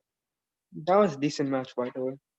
Yeah, this was it. Yeah, this was a decent match, by the way. I mean, yeah, I was bored by this in the beginning, but then it picked up, in my opinion. But I mean, how do you not have a good match with AJ Styles? It's just damn near impossible. He can have a good match with anyone. He can have a good match with this man. For God's sake. Yeah, a little wine bottle or whatever. Yeah, Yeah. AJ Styles could have a good match with that, and he'd make it look like $1 million. That's how great AJ Styles is. He can carry a match. Yeah. You know. So Yeah. this was a decent match here with AJ Styles and Elias. Elias towards during this match hits the drift away. He surprises AJ with a drift away, but AJ kicks out. And Elias is shocked by this. Then he goes up to the top rope. Styles cuts him right off, and Styles hits the Pele kick. Then Elias hits a TKO for another near fall, man. And now, before we talk about the finish of this match, there was one spot on the outside of the ring. Elias had Where AJ Jackson on his Riker? shoulders. Yeah, Jackson Riker. What I think it was Elias that had AJ up on his shoulders. It was the outside apron. He had AJ like this. He tossed him to the outside apron, and AJ hit hard on the apron, man. He hit like that looked nasty. I mean, Elias, he has had two dangerous spots. That spot with Jeff Hardy in their guitar match, and the spot. He's been in two dangerous spots now. Yeah, and that Symphony of Destruction, man, that Jeff Hardy swanton and his head hit the steps. The back of his head hit the bottom of the steps coming down. My God, that looked fucking. They scary. got. I had Matt Hardy vibes at all out to that. Yeah, don't even remind me of that. That was just, I didn't like it. And I'm glad AEW actually knew what they did wrong there. Yeah, they definitely did something wrong with that. And I'm glad they realized that. And Matt could have died. He got a big concussion. He could have died. Yeah. Anyway. Yeah. Anyways. That's all done. So yeah. Yeah. So then AJ, towards the end of this match, he gets the phenomenal forearm. He connects with it on Elias, and he gets the win. And AJ Styles wins this match against Elias, man.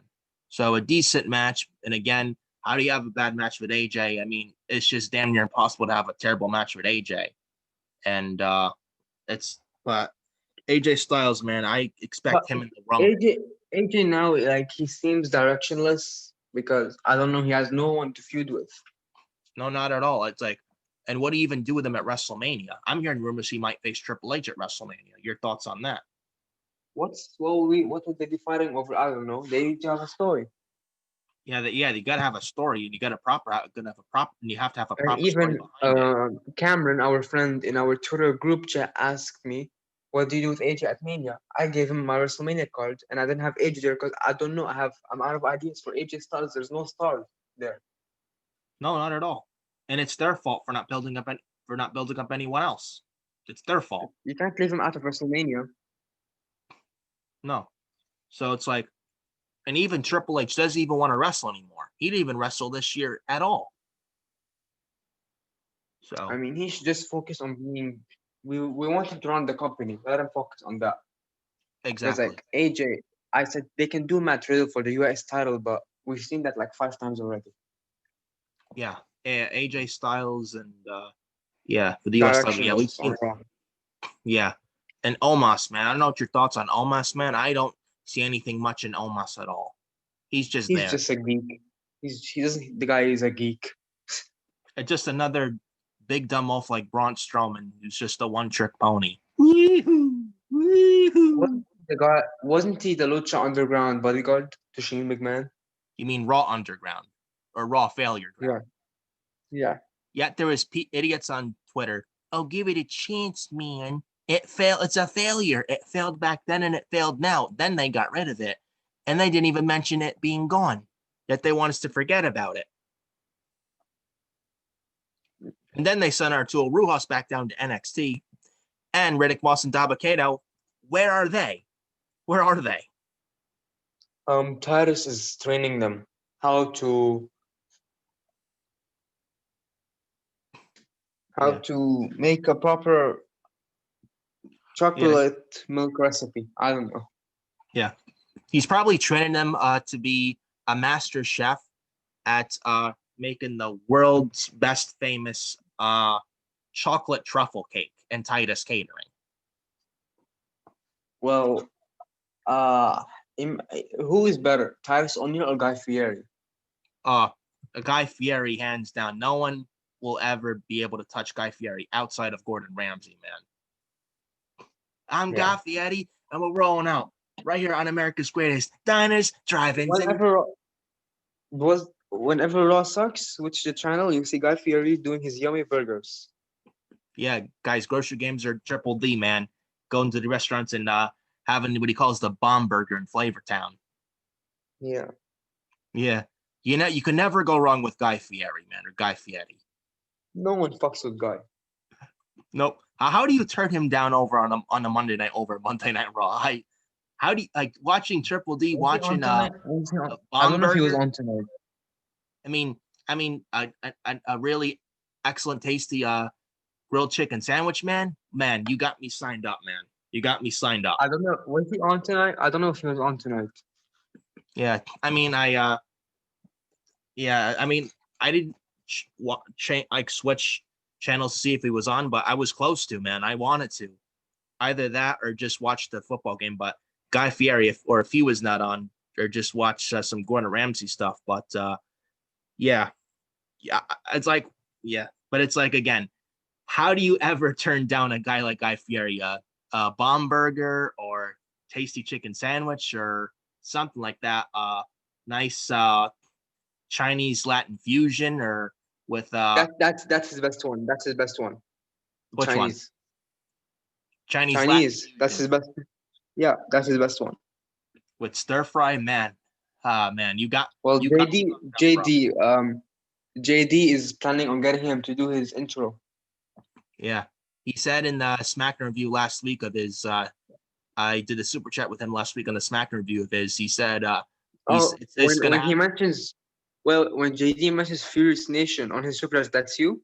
Yeah, it's me. Oh. Yeah, sent him a super chat, and I told him Guy Fieri's to go. He's like, dude, Guy is legendary. He's like, I'm telling you, it's common on the channel. Hey, this is JD, and I'm rolling out right here. Yeah. But yeah, Guy Fieri is the GOAT. He is legendary. Like, he is a beast, hands down. Outside of Gordon Ramsay, because he's another GOAT. No. Next segment. Yes. Moving on, ladies and gentlemen, we got Ricochet versus Mustafa Ali with Retribution. It had no meaning. But... T-Balls, DJ Storm's good old buddy T-Balls. You got Slapnuts. You got Ice Cold. Wait. I want to make you laugh. Wait. A guy on Twitter said, pair Ricochet with Retribution, name him Slapback, and Slapjack, and have them go after tag team championships. You mean Slap Ass or Slap Dick? Yeah. I don't know. Somebody said name him Slapback and have him be with Slapjack and have them be tag team champions. Or Applejack. This team was supposed to be the next Nexus, by the way. Just saying. And they fucked that up. And Retribution, it was a failure from the start. And they put them in the Bane mask for Diamond Dog Djokovic. They have him be bald. They put him in a fucking Bane mask. They changed his name. Imagine being Mercedes Martinez now. Mercedes is laughing at them, probably. Mercedes Martinez has got to be the luckiest person in the world right now. She actually got a promotion to NXT last week. I wonder what he's thinking right now. I don't think T-Bag himself wants to be a part of this, but he's just being Vince's soldier at this point. My God, imagine if Mercedes Martinez imagine if she was still in this group and she was still Retaliation in this group. My God, she would have lost to Dana Brooke. That would have been her fucking future. And she's look at her size. Not that young either. She's got at least a few years left in the tank. 39. She's 39, bro. She's 39.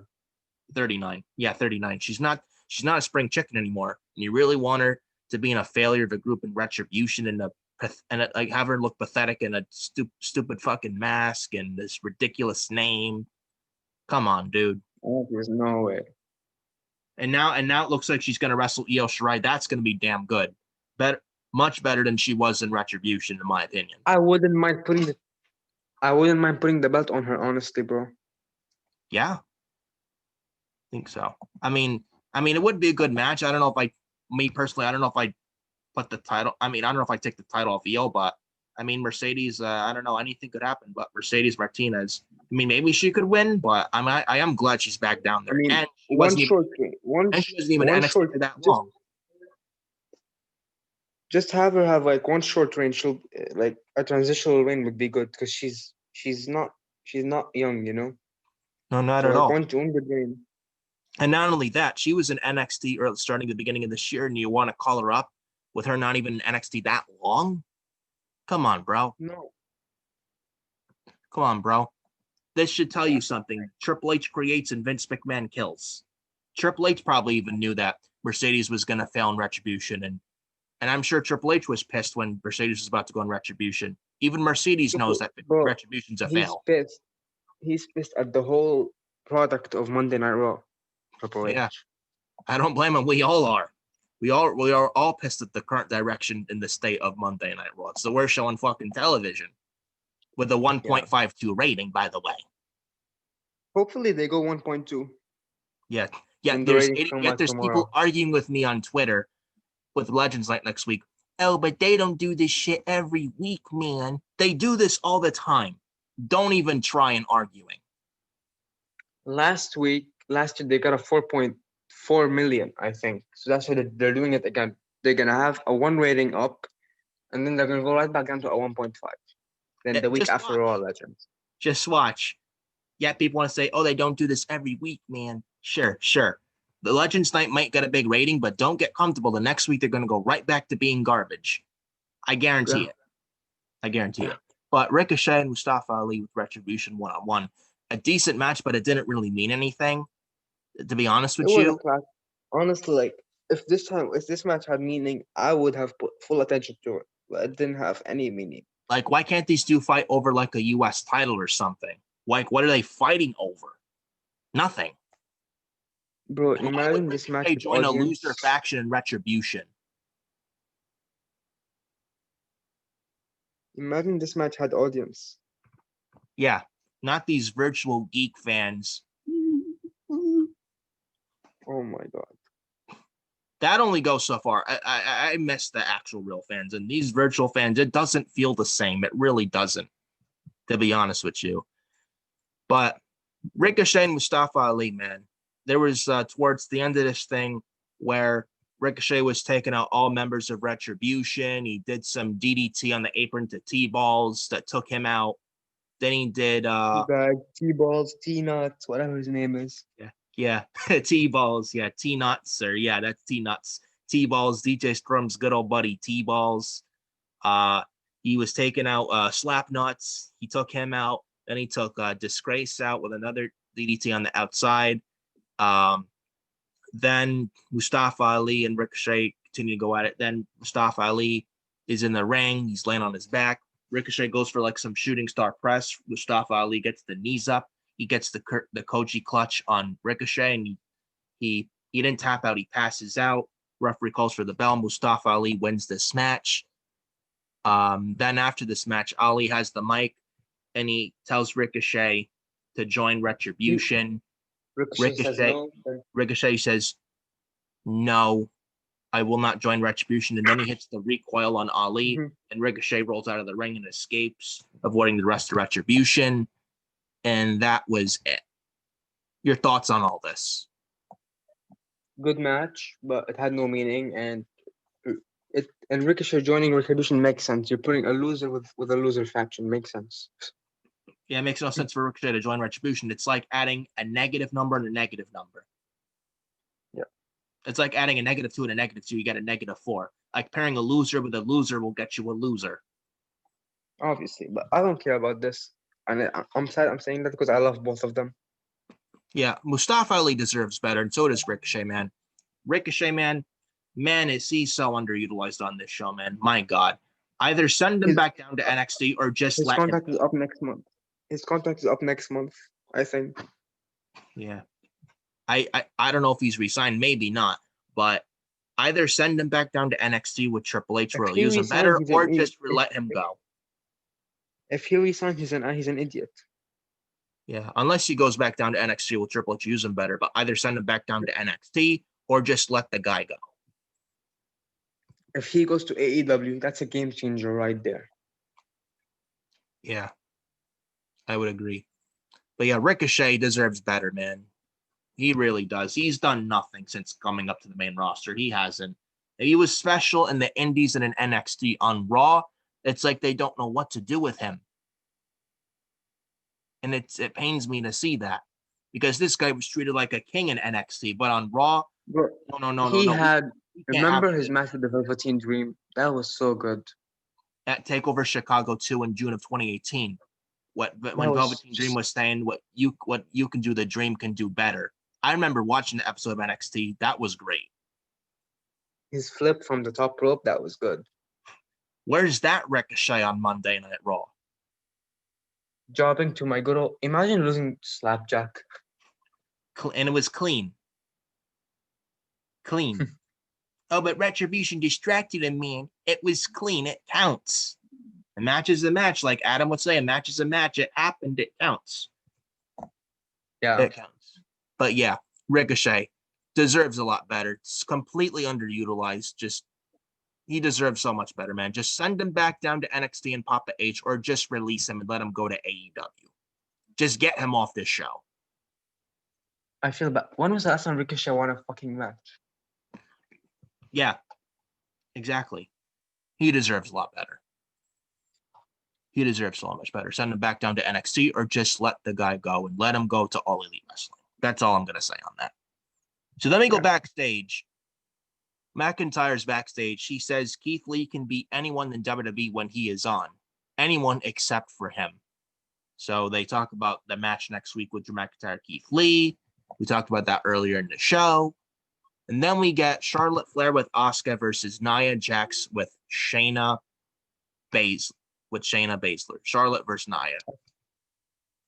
This was terrible. I slept. I was doing this whole time watching that fucking match. That's how much I cared for that match. Nia Jax, every time she's on the show, I'm going to get a KFC meal and come back. I swear. Fucking hazardous Nia Jax in that ring. I drank this whole time during that match. That's how much I cared for it. What else was I doing? Did I take a shit? Did I have myself some dinner? What else did I do? Did I did I have my head buried in my phone on Twitter tweeting during the shit show tonight? What was I doing? Anything I did was more important than watching this match here. Seriously. Nia Jax, man, if this woman just can't have a good match with anyone. Even though we hate Charlotte, she's a good wrestler. Maybe you think Charlotte would bring Nia Jax to a good match, but no, she sucks, man. She just sucks. Yeah, Nia's terrible, and Charlotte's not all that great. She may be athletic, but she's not that great of a wrestler. And Nia Jax, and another thing. Here's another thing. Nia Jax cannot carry a match. Charlotte Flair cannot carry a match. When you have two people in there that cannot lead a match, you're going to end up with a recipe for a disaster, and you're going to end up getting. And by the way, there was a botch. There was a botch there too. Yeah, I mean, I didn't even watch much of the match. That's how much I care. And Charlotte, the Charlotte agenda is just fucking nauseating. Nia's fucking garbage. Yeah. And a Nia and a botch, I'm not surprised. You saw the botch, right? I believe so. Like Jax was working on Charlotte's previously injured arm. Go ahead. Yeah, she hit a power bomb, and then Charlotte bumped like heavily. Everyone thought she was injured, but then she got up real quick, and then it was all okay. Yeah, it was like looked like a big Batista bomb, and Charlotte kicked out, and then Nia and then Charlotte no sells it. I'm like, what am I watching? I remember watching that part of the match. Did your screen hit black when that happened? Did your screen hit black? What? Like, look, when that botch happened, people are saying the screen went black for them. Did that happen for you live? Yeah. I remember seeing that after that set up powerbomb, the screen went back for like a second, then went right back to non-black. I remember watching that. But yeah, this match Yeah. was trash. Then Charlotte locks in the figure eight, but Jack slams her right into the middle turnbuckle. Fucking Christ above. Fucking garbage match. And then you got Charlotte putting Anything, bro. Anything with Nia Jax is garbage. she can't even have a good match with Asuka, can't even have a good match with Sasha and Bailey. She and she also purposely hurt Kairi Sane as well. Remember that?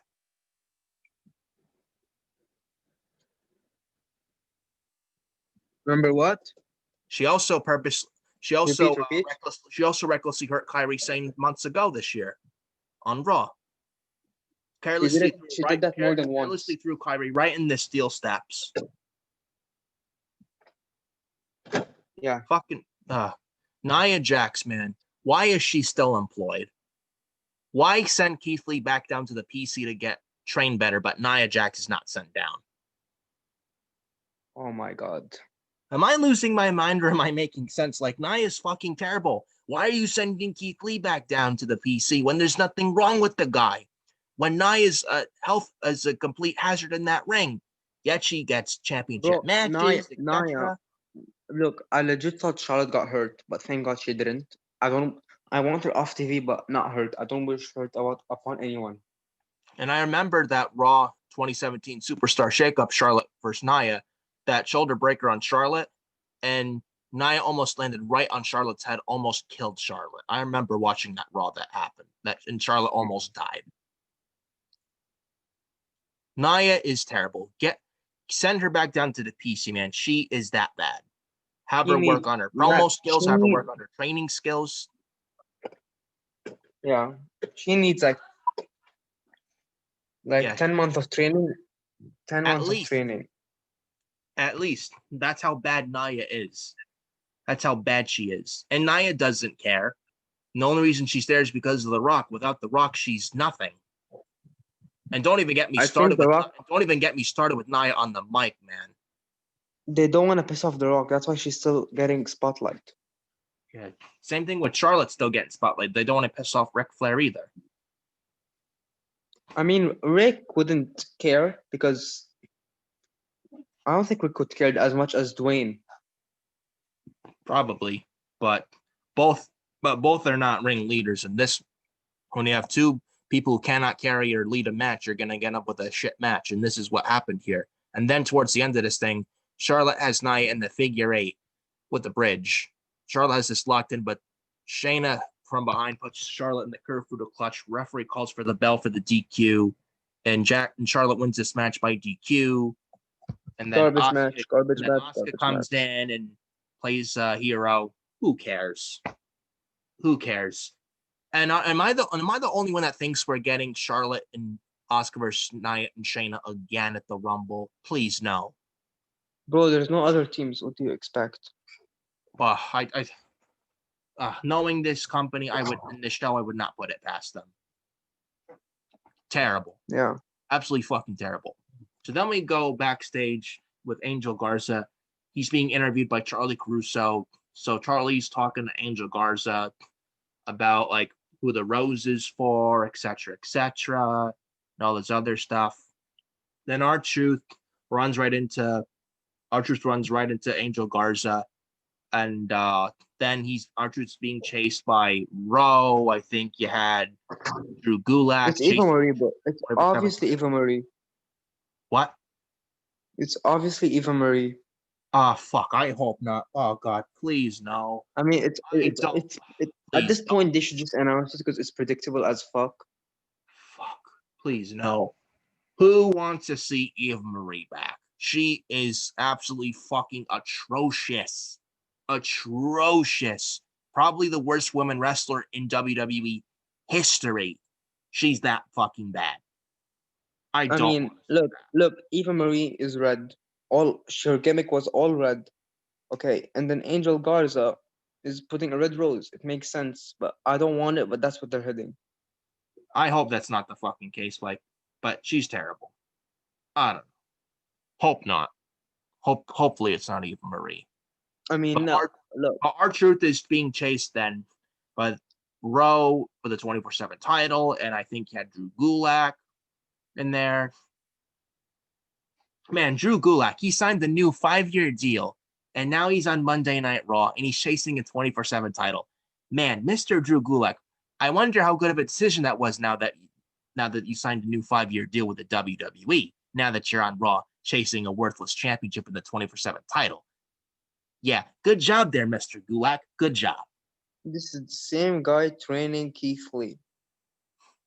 At this point, do you really feel sorry for Drew Gulak at this point? I don't. I don't. I don't. He had the chance He had the chance to leave. Well, look, I mean, maybe him as a person, Drew thought that if he signed a new deal, oh, they would push him. But I think now he's regretting this decision to leave, to stay. Yeah. Yeah. And this guy was on SmackDown wrestling AJ Styles for the Intercontinental Championship. And he was also on SmackDown wrestling and he was also on SmackDown tagging with Daniel Bryan. But here on Monday Night Raw, he's chasing a 24/7 title. And he was dressed as the wobbly, what's his name? Wobbly Googer, something like that. He was dressed as the Gobbledygook. He was dressed as the Gobbledygookler at this year's Survivor Series last month in November. Unbelievable. A talented technical wrestler, Drew Gulak, and you have him dressed up as the Gobbledygookler. Are you kidding me? And that won the Slammy Award not long ago. I mean, honestly, it's like, why did he sign the new deal? That's what I'm thinking. He could have went to AEW. He could have been in the TNT title picture by now. Or he could have went to New Japan and been in the G1 Climax. He would even win the G1 Climax if I'm booking it because he's that damn good. But no. Yeah. I have no sympathy for Drew Gulak at this point. I don't feel sorry for him whatsoever. And he's on Raw chasing a 24/7 title. I have zero sympathy. When I look at that shit, I'm like, how is this guy training Keith Lee? He's a joke. That's what I think. Yeah. Like, why send Drew Gulak down to the PC back there and Keith Lee as well? When you have Nia Jax, who's terrible, when you have Dana Brooke, who's terrible. I don't know, man. Terrible. Absolutely fucking terrible. Abolish the title. Yeah. Burn the 24/7 title. You have Legends Night. How about Kane coming back? And he burns the 24/7 championship. Kane, Hellfire, and Brimstone. I wouldn't mind Kane coming back from One Night Only and burning the 24/7 title, man. Just abolish the fucking title. Man, I would. If I had this title, I would ride a car, drive to a area where no one can see me. I would lit up a fire and burn it while I sit there and laugh while it burns to ashes. I swear to God. Yeah. It's like just abolish the fucking title. It's like I'd have my shades, I'd burn the title in a bonfire, and I'd laugh. That's how the 24/7 title is not even. It's not even worth this piece of fucking tape. That's how worthless the 24/7 title is. Just get rid of the 24/7 title. Just get rid of it. It's been worthless since the day it was introduced last year. And I heard this was a USA Network idea. And I heard this was a USA Network idea. This show sucks, bro. This show sucks. I hate this show. And it's like you watch the show for 3 hours, you feel defeated, depressed, and just doubt. Worst show on television is Monday Night Raw. This is me during Raw. I don't blame you. I try and fight sleep every Monday, man. I tell you, it's like it tries to put me to sleep. I try and fight sleep. I'm like, why is it that on Monday I'm depressed and on Wednesday I'm in a good mood? Yeah. NAW and NXT are not even 3 hours. They're only 2. No, I don't watch NXT anymore. I just watch AEW and I'm entertained. Yeah.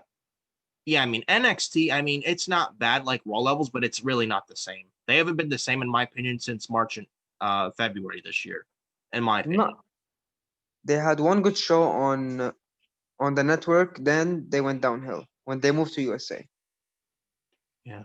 Well, I mean, even December last year, they were still good, but I just feel like they've been down since February and March this year, in my opinion. But that's You just have my to take. master you have to master have fighting Timothy Thatcher. That shows you that their top stars don't even have plans anymore. Well, you got these virtual fans. That's not the same. Yeah. Yeah, they need if there's one thing that NXT needs, it's actual full fans. That's just my opinion. It's what? What they need? Yeah, Yeah. that's just my opinion on that. But yeah. So then we move on to the next match, the New Day and the Hardy Bros versus the Hurt Business. There was one spot in here. Xavier Woods was wearing this armband showing tribute to Brody Lee, so that was nice from Xavier I Woods. saw that. Yeah. So kudos to Xavier Woods, man. So much respect to him for that. So this match, man, we have Lashley announcing that he declares for the Royal Rumble. So now Daniel Bryan's in the Rumble, and now Bobby Lashley's in Did the you Royal. see what I tweeted out after I saw that Bobby Lashley turned on? Yeah. Yes, so Have him dominate that Royal Rumble match. Brock Lesnar comes on. They have a stare down. Then they eliminate like 5 people together, and then they brawl. They eliminate each other, and the next Monday set up a match for WrestleMania. yeah, whether it's for US title or not, Lashley and Lesnar, that's a dream match waiting to happen. I would not mind that either. And look at where Lashley's at now. This is not I would have it be. I mean, the US title is irrelevant anyway. I would have it be a non-title match. Who cares about the US title? It's useless. Just like every other championship on this show. yeah, I mean, just take it off of him. Yeah. Yeah, just take it off of him. No, take it off. Just have it be a non-title match. I mean, at point, I forgot he even has the championship. It's so irrelevant. Yeah. And he hasn't even defended it lately. Just get it off and put on someone who could use it. He's not doing much with that title lately, anyways. He really isn't. Yeah. But this match, so Lashley announces himself for the Rumble. So this match here, there's one spot Lashley was taken, like there was one spot Xavier Woods did the discus clothesline like Brody Lee did. Xavier Woods did in this match. That was nice. I think because wasn't Luke Harper before he went to, wasn't he on Up Up Down Down? Yes, I think he actually, was. in fact, speaking of which, not a while ago, I was actually watching that earlier today. Really nice stuff, man. Really nice stuff. Showed a little nice tribute to Brody Lee with Up Down Down. Really great stuff, man. You guys have, and it's on Twitter. If you guys have not watched that, I would highly recommend watching it. And on BTE too. Yeah, being the elite. Yeah, I watched that yesterday, man. Fucking hilarious, man. Some great stuff. Really great stuff.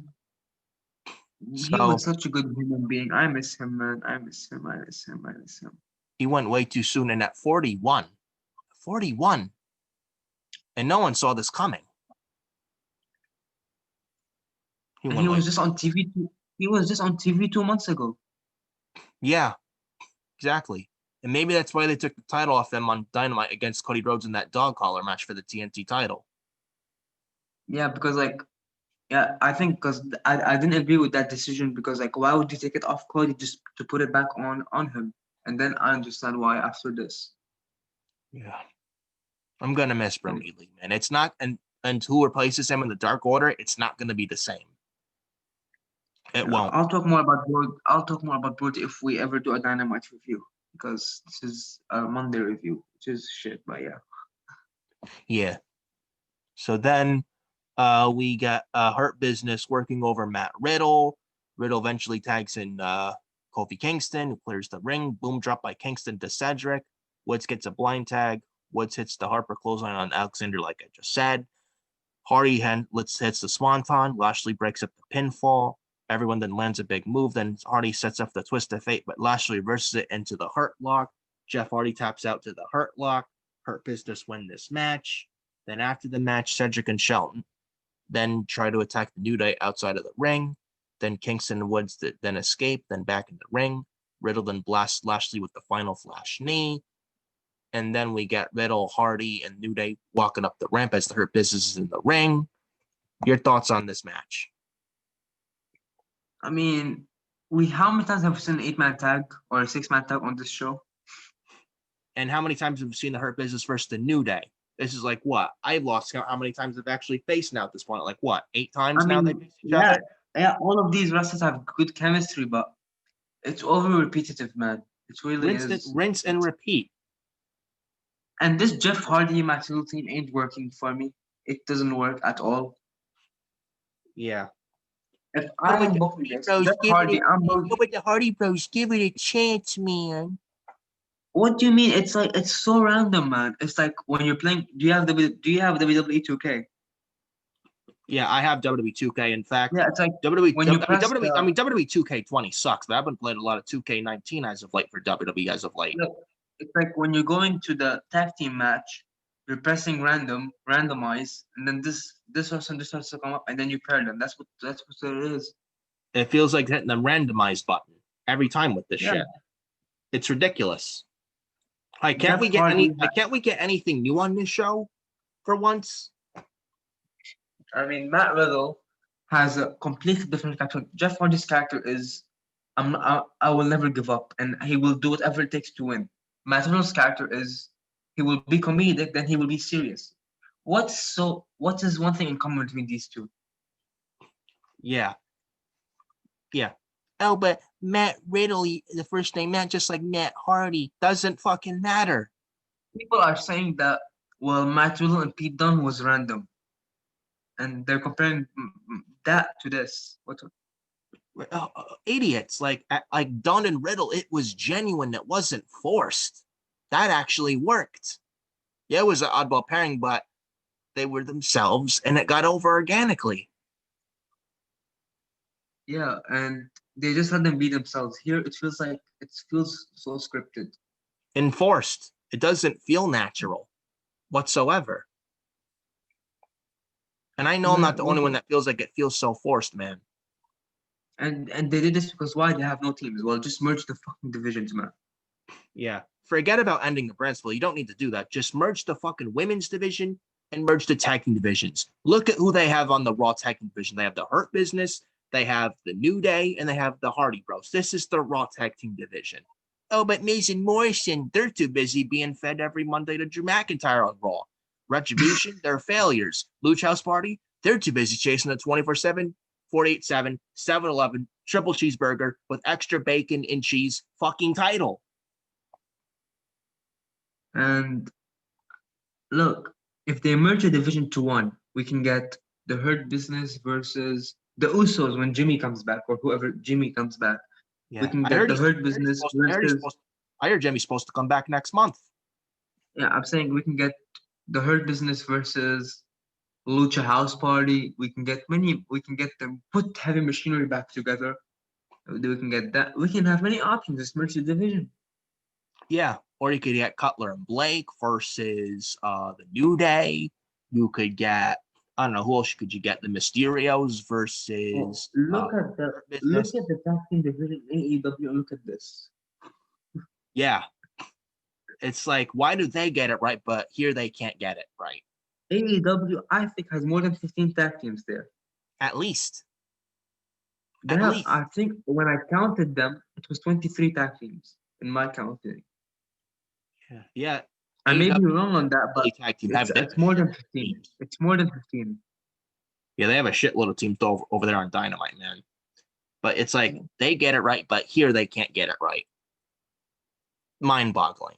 But yeah, this is the Raw Tag Team division with 3 teams. That's not a division. And a division is 18.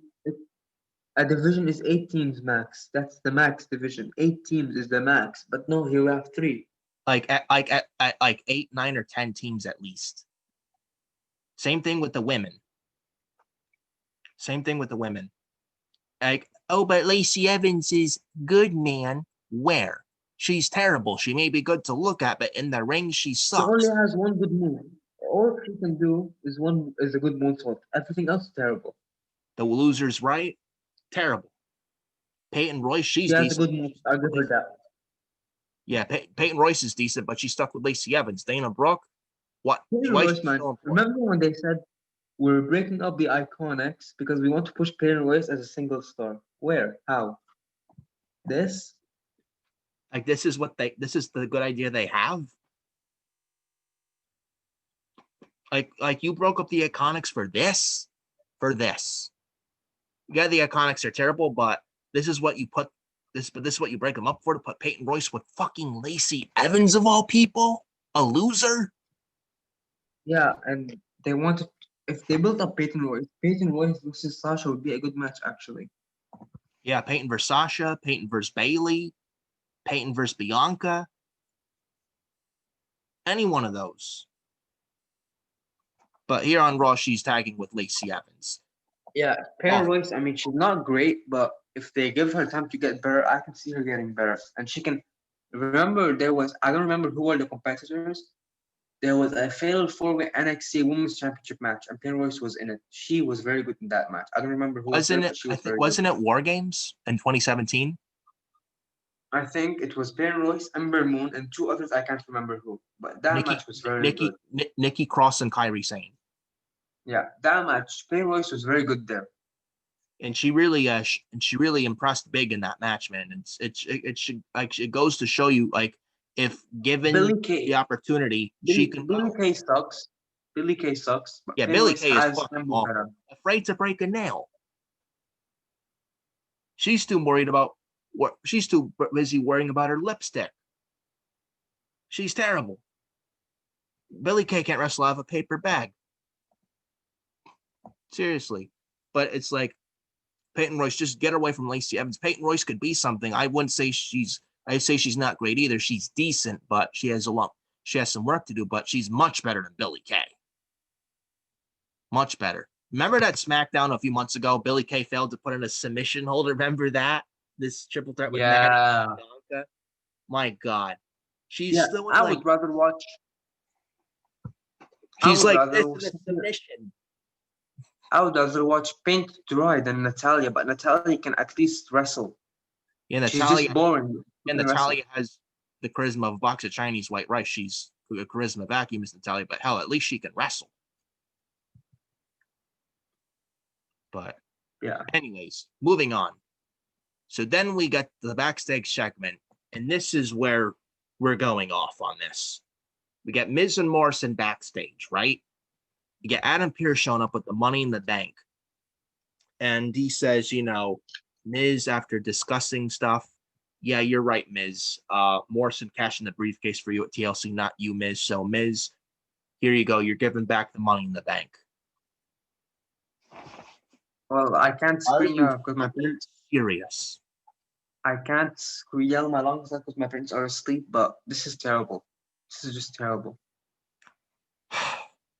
I don't believe it here. I don't believe it. So men's 2020 Money in the Bank is a complete, utter fucking waste.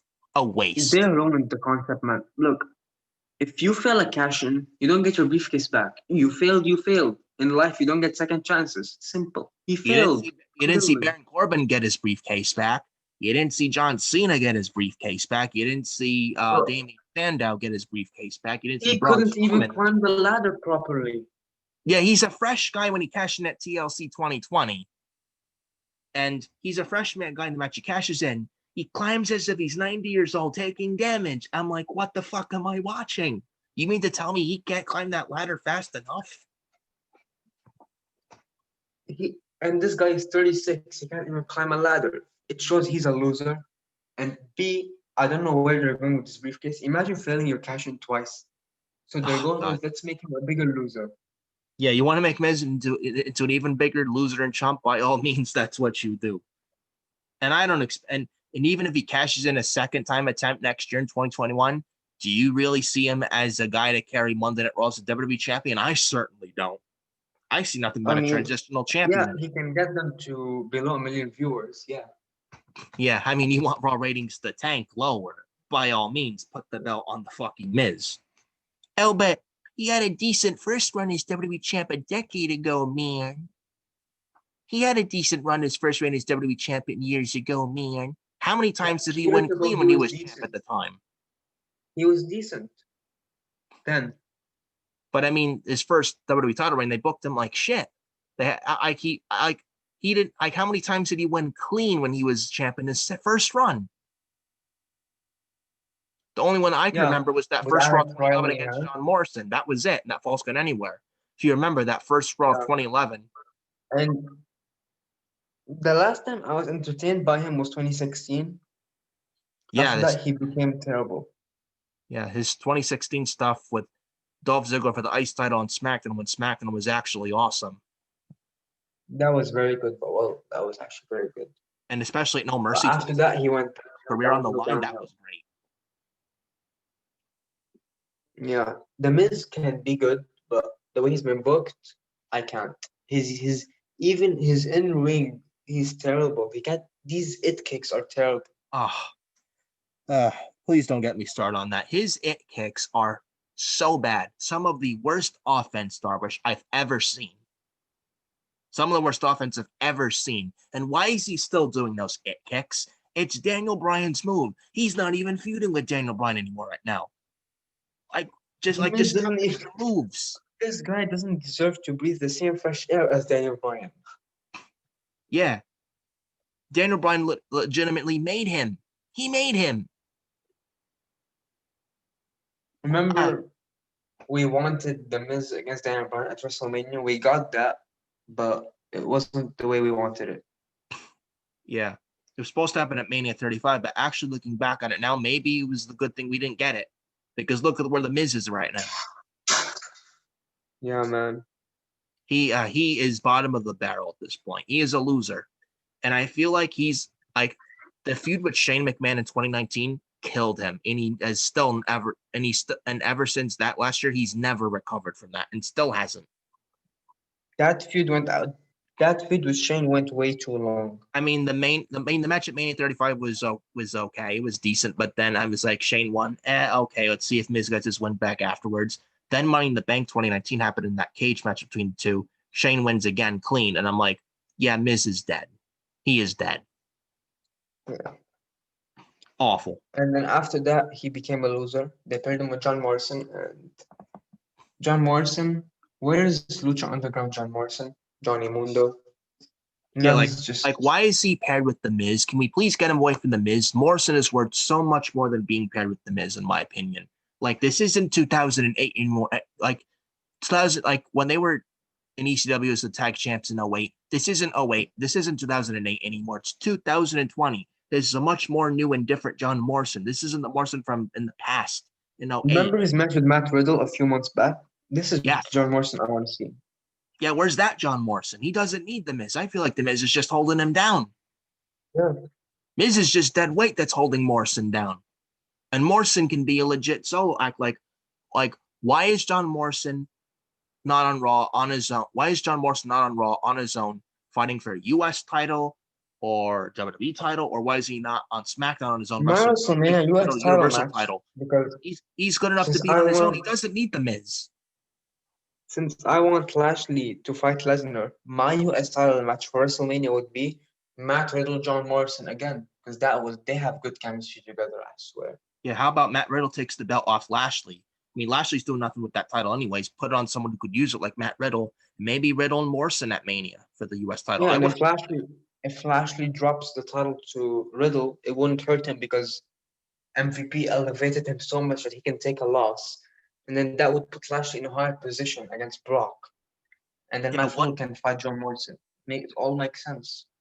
It wouldn't hurt Lashley at all. Because MVP beat up the hurt, and because MVP built up the hurt business and all. One loss to Riddle or Lashley. It's not going to hurt. I saw your WWE year-end review with Adam and DJ. Why didn't WWE put MVP in the Superstar of the Year awards? I'm not saying he should win, but at least he should be a nominee. This guy rejuvenated 3 careers. Yeah, we even said it in their video. Lashley in 2018, when he came back, was dead. That Lashley Three Sisters segment killed him. MVP rejuvenated him, Cedric, and Shelton. Shelton was making breakfast for Titus. Cedric was a loser. Lashley was a loser. MVP made them all to stars. And no one expected Why isn't he a MVP. nominee? No one expected I MVP to come. mean, Go ahead. yes, the superstar of the year should definitely be Drew, but MVP should be a nominee, definitely. Yeah, and no one expected MVP to come back at all in 2020, and he saved 3 careers. And now look where they are. Yeah, they're not special right now, but look where they're at right now compared to before that. Exactly. Now Lashley's a U.S. champ. Now Cedric and Shelton are now the Raw Tag Team champs. You know? Exactly, man. Exactly. MVP And MVP's a better manager than, and MVP's a better mouthpiece than a wrestler, in my opinion. But yeah, I mean, your idea of Riddle and Morrison at Mania 37 for the U.S. title, I would not mind that at all. I would not. Just get Morrison But they away need to and have him be on his own. but they need to build up John though. Yeah, well, yeah. First things first. That what they need to do. Like, yeah, give Riddle the U.S. title, have him beat Lashley at the Rumble for the U.S. title. But number one, first things first, you got to get Morrison away from the Miz. Miz is just blatantly holding him down. Morrison can do the things. Morrison can be a legit solo act, and he could do things on his own. He doesn't need the Miz. Period. Miz is just a loser. Just get him away from Miz. That's all that they need to do. Yeah, man, I swear, man. The Miz is a jobber, and Morrison is worth so much more. He came back for this. No. Yeah. In fact, Morrison paired with the Miz, Morrison paired with Miz actually does nothing but disrespect to Morrison. It does nothing, does no justice for him. This guy was in a feud with Killer Cross and Impact, and now he's doing this. Just say. It's like night and day. Yeah. Unreal. Unfucking real. So then the closing segment of this show tonight, we get an in-ring segment with Alexa Bliss and Randy Orton. Orton joins Bliss in the ring. Orton demands to know where he is, the Fiend. Bliss says that he's having his funeral booked. They're burying him alive. That's what they're doing. Yeah, I mean the Hell in a Cell 2019 Cell DQ finish with Oh, Rollins. by the way, did you see Bray Wyatt's Instagram post to Luke Harper? That made me cry. Yeah, that came right from the heart, man. I mean, not just the family, Wyatt family, just like a brother, legitimately. Yeah. So, yeah, I would be lying if I told you guys I did not cry when I read that post, man. Because Bray Wyatt was very even outside the company, they were very close friends. Yeah. Yeah. Yeah.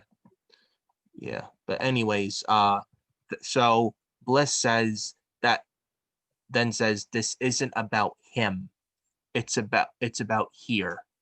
Bliss retrieves a present then from a timekeeper's area. Bliss opens it and reveals this big gas can with liquid fire oil in it and a box of matches.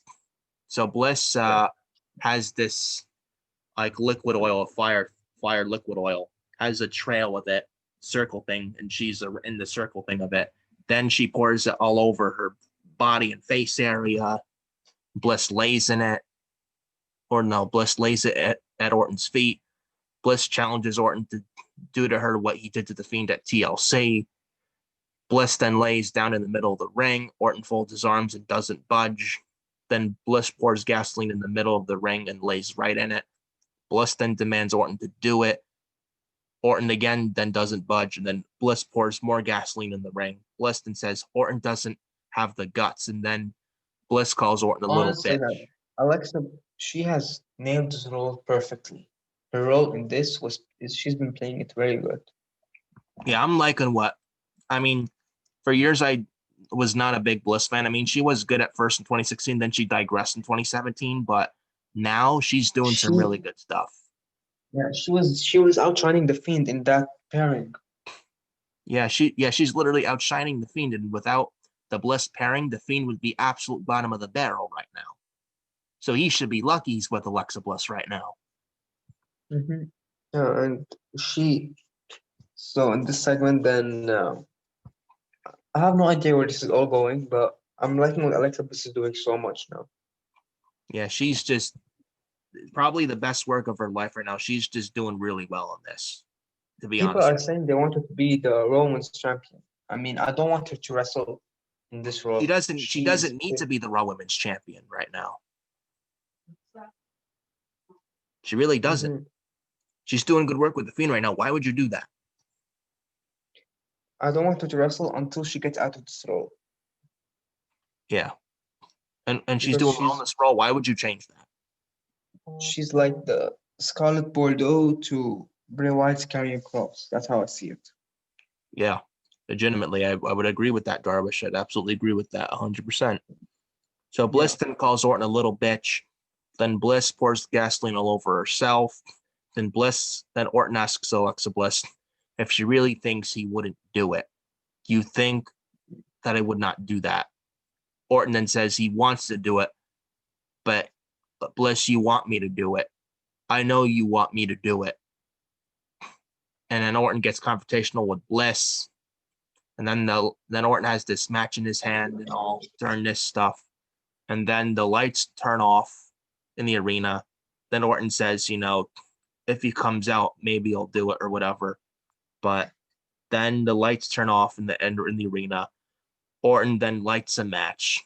And then as the match burns, and then as the match burns in his hand, the show then fades right to black. And I then that mean, is how the show went off the air. they left it with a cliffhanger, but where do you see this all going? I don't know. I honestly don't Now, know. people really thought, is Alexa Bliss really going to be set on fire by Randy Orton? Like, come on, they're not going to do that. Come on. They don't want to be too violent, but where do you see this going? I honestly don't know. I'll leave that to you. Don't know where they'll lead to either. At this point, I don't. It's like it ended at TLC again. Like I said earlier, no need to continue this. Yeah, they had a nice little cliffhanger, but why should they even continue this? The Fiend got burned at TLC. It should be over. It should be over. Plus, Randy should be getting ready for Edge. If they want to build the Fiend back up, it should not be till after WrestleMania because he's been burned. Yeah. So it's and with the illogical, Fiend but being, I'm liking it.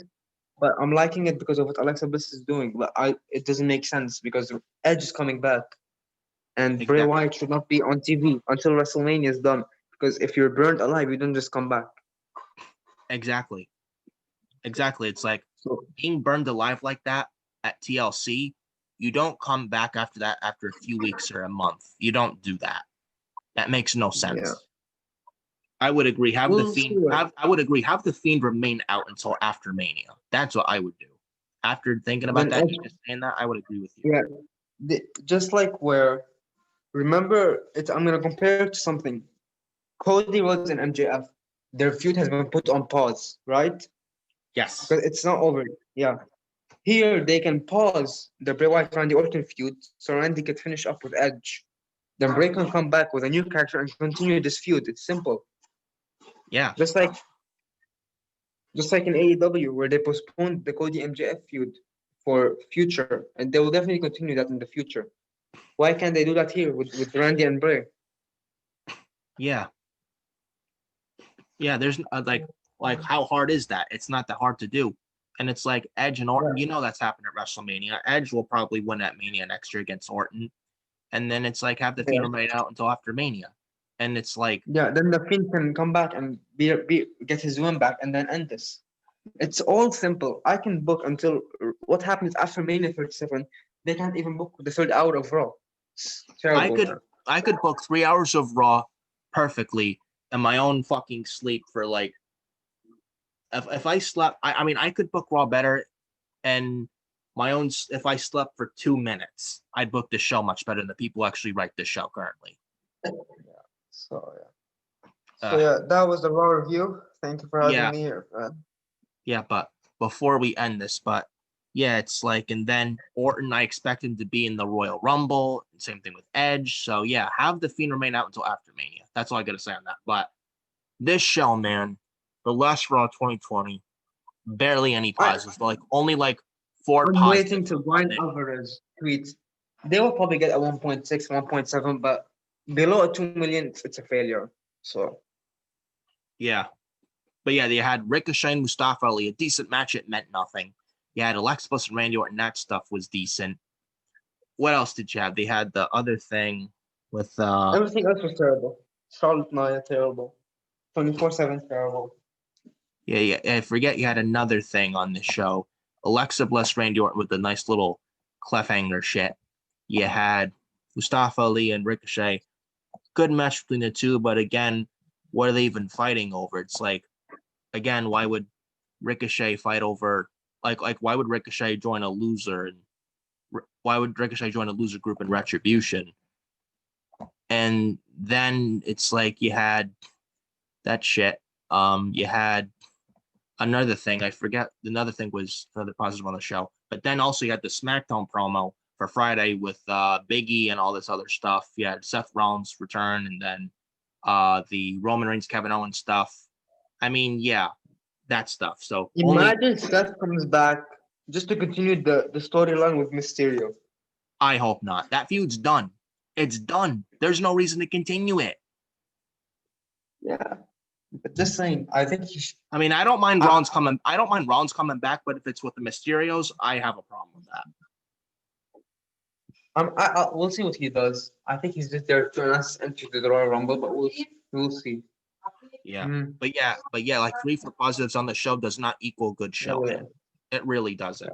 Final Raw of 2020. After what we watched with SmackDown last week in that good show with SmackDown last week, you'd think Raw would have a fire lit under their ass tonight and at least try and put on a decent show. Even with Brody Lee passing away this past Saturday, you'd think tonight they'd have a fire lit under their ass. You would think tonight they'd have a fire lit up right under their ass. No, they get lazy. They put on a show with little to no effort.